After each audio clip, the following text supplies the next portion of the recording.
기술적 분석입니다. 자, 오늘은 뉴스 기사 하나 살펴보면서 말씀드리도록 하겠습니다. 자, 미국 3월 인플레가 깜짝 반등을 했고 금리 인상 가능성까지 제기되고 있다라는 내용이에요.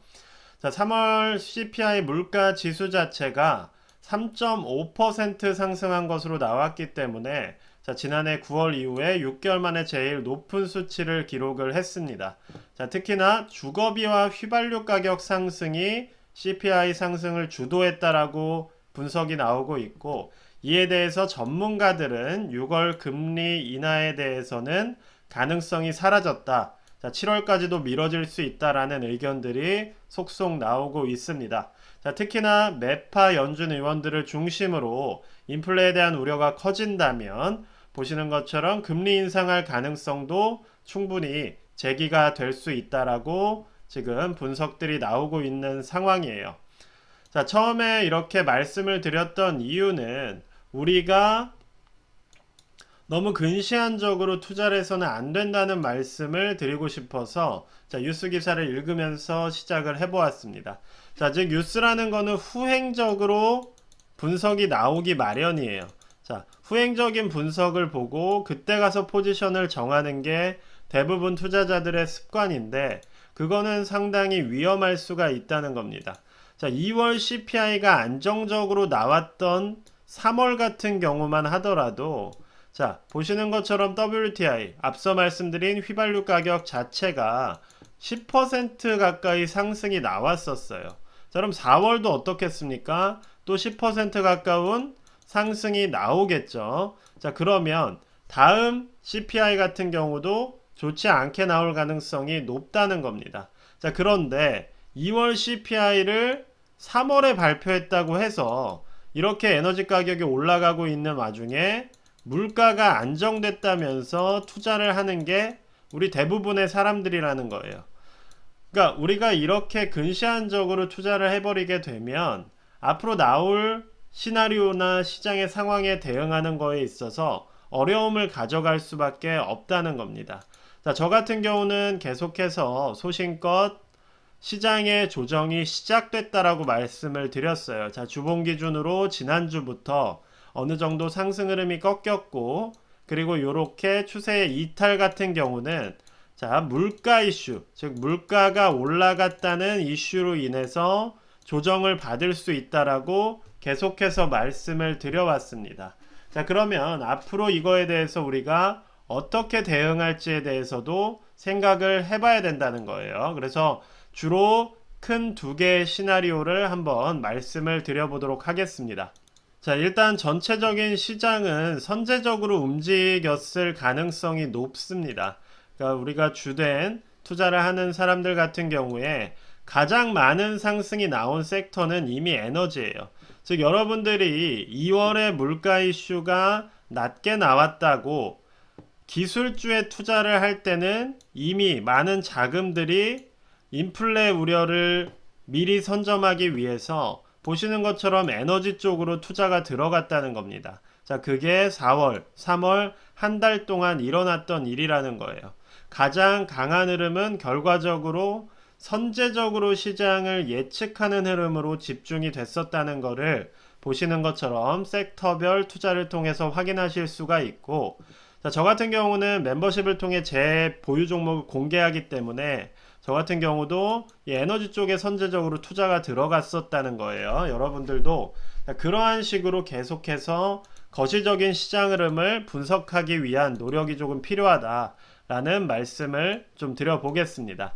자, 그리고 지금 시장 자체는 조정이 시작되고 있는 초입의 모습을 보이고 있고, 자, 어제 같은 경우도 어느 정도 일간 추세로서 강한 하방이 나왔기 때문에 단기적으로 하방 구간을 터치하러 갈 가능성이 높다라고 보여져요.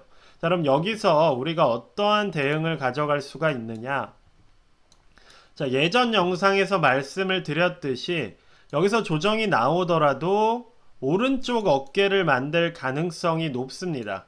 저 같은 경우는 오른쪽 어깨에서 매도하라는 제목으로 당시에 영상을 준비를 했었는데, 자, 지금 같은 경우는 오른쪽 어깨보다는 살짝 높은 위치일 수가 있다는 거예요.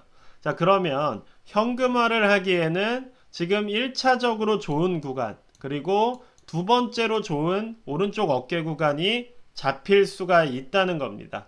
그럼 여러분들께서 계획을, 특히나 시나리오를 짤 수 있는 것은 내가 시장 상승을 여전히 확신한다면, 자, 이 두 번째 오른쪽 어깨가 이전의 고점보다 낮아지는지, 즉 어깨가 되는지, 아니면 또 다른 산봉우리를 만드는 식으로 고점 돌파가 나오는지를 꼭 확인을 해 주셔야 된다는 거예요. 그래서 일단은 내가 시장 상승을 계속해서 확신하는 사람 같은 경우에는, 자, 1차적으로는 조정 파동이 어느 정도 나오더라도, 자, 그 다음 반등 구간에서 고점이 이전보다 높아지는지 낮아지는지를 꼭 확인을 하셔야 된다는 겁니다. 자, 만약에 이전 고점을 넘지 못했을 때는, 자, 요 포인트, 즉 두 번째 어깨 구간이 상당히 좋은 현금화 타이밍이 될 수가 있다는 거예요. 그래서 이 구간에서 어느 정도 내가 현금 보유 전략을 가져가는 것이 상당히 중요하다라는 말씀을 계속 강조를 드리고 있습니다. 자, 두 번째로는 만약에 시장의 조정이 조금 올 수 있다라고 생각을 하시는 입장에서는 지금 구간 자체가 사실상 이 오른쪽 어깨 구간보다 높은 위치일 가능성이 높기 때문에 저 같은 경우는 여기서 일단 현금화를 하라고 저번 영상에서 말씀을 드렸던 거예요. 왜냐? 여기가 그래도 꽤 손해를 적게 만들면서도 현금화를 할 수 있는 구간이기 때문에 일단 여기서 30% 정도 현금화를 해두고 그 다음에 반등 에너지가 어디서 소진이 되는지를 확인하시면서 전략을 세워가도 된다는 겁니다. 자, 그래서 크게 두 가지, 즉 내가 시장 상승을 확신하는 입장이라면 뭐 지금 당장 현금화를 하지 않더라도 최소한 두 번째 1차 조정 파동이 끝나고 그 다음 반등에서는 고점 돌파가 나오는지를 꼭 확인을 해 주셔야 된다라는 말씀을 드리는 것이고, 그게 아니라고 한다면 내가 충분히 지금은 많이 올랐다고 생각을 하신다면 이 오른쪽 어깨에서 손절, 즉 아니면 현금화를 기다리는 것보다는 지금 이 구간에서 1차적으로 현금화를 해주시고, 자, 그 다음에 기술적 반등이 나오는 구간을 어느 정도 높이까지 오는지 확인을 하신 뒤에 두 번째 현금화를 해주실 수 있다는 겁니다.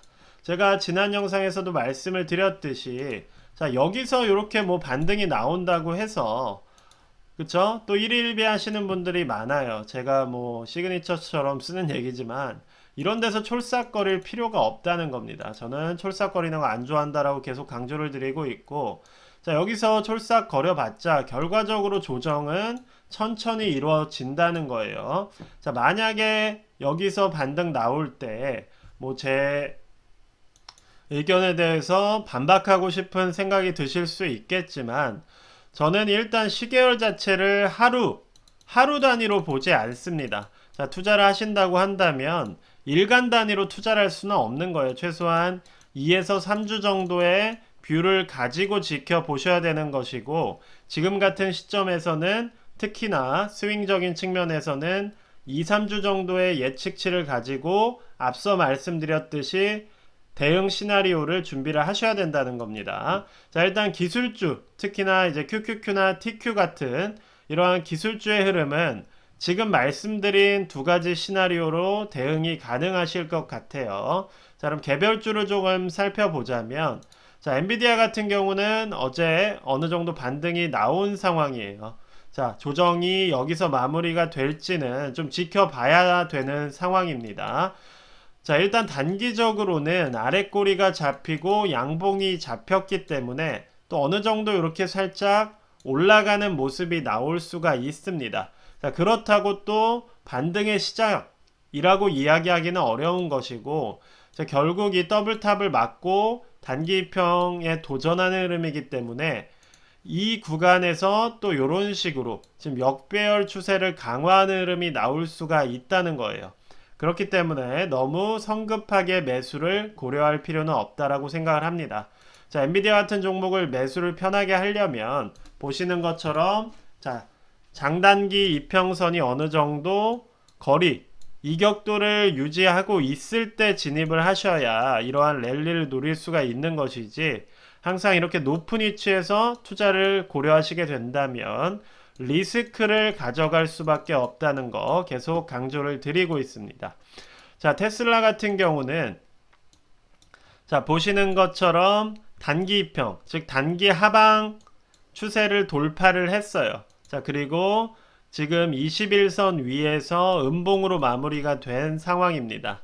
자, 21선을 일단은 잘 지켜주고 있기 때문에 오늘 이후로 확인을 하셔야 되는 것, 즉 바로 들어가기에는 조금 어려워요. 왜냐하면 시장이 조정을 받고 있기 때문에 이 21선 이평이 이런 식으로 상방을 만들면서 이 위에서 지지가 조금 나온다고 한다면 앞서 강조 드렸듯이 200달러까지는 충분히 단기적인 반등이 나올 수 있다라고 말씀을 드렸습니다.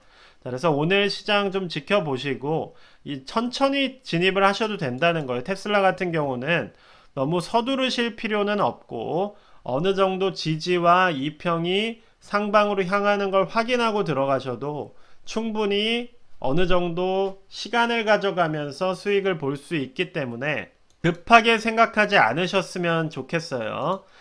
자, 무엇보다 이제 TMF가 타격이 좀 큰 상황입니다.